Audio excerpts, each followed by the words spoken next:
We're sitting here in our dressing room, and the great Roger Rees is visiting us. You're very lucky I'm here. He said humbly.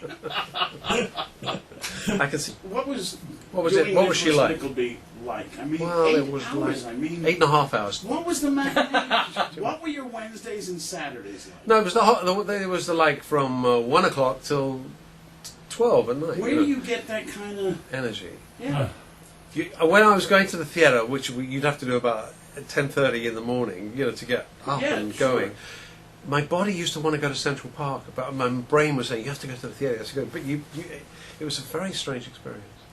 And I stand like this with my hand on my hip at the beginning of the show, and then when I was taking a shower afterwards, after about the first 2 weeks, I found this great big bruise. It was because I was going, "You've got to stay here. You've got to stay here." You know what I mean?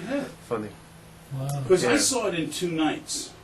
Yeah, that was the cowardly way to see it. It was, absolutely. Because I was staying in New York and I was at the old Piccadilly. Oh, right. And my room, which was maybe a quarter of the size of this, looked down onto, you were at the Royal or the Plymouth? That's right. Yeah. Right.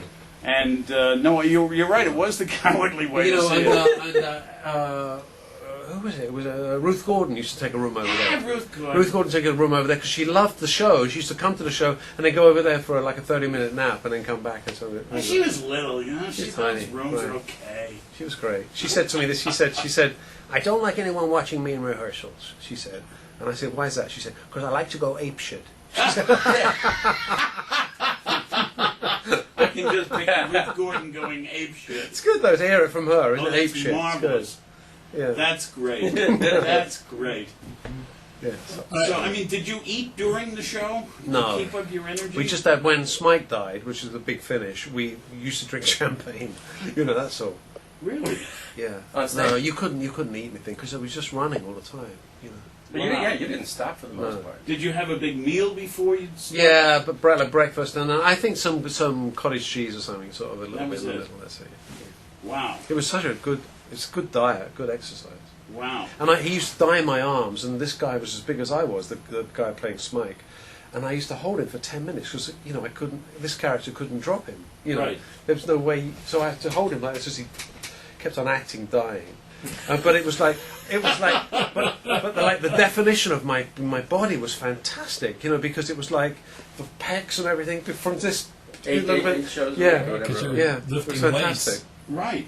It was great. So maybe if you lifted him up every night, maybe this would be a good thing. Or vice versa. Oh, exactly. Oh, I lift him up every night in so many I ways. know. It's funny, yeah. I don't know how I made it before I met you. If you could recollect, what's your worst experience, or one of your worst experiences ever on a stage, or I think working with Paul Kreppel is probably the hardest thing. I'm Paul Kreppel. You'll tell me later. We were doing a Jewish sketch of all the guys are talking like this. They were, it's a very famous old sketch from like 1919 or something. And he came from a very He was from a very kind of like academic. Yeah, He taught in school. This was burlesque. This material. And this right? particular sketch was total just one burlesque, one Catskills, second. whatever you want to call it. Yeah.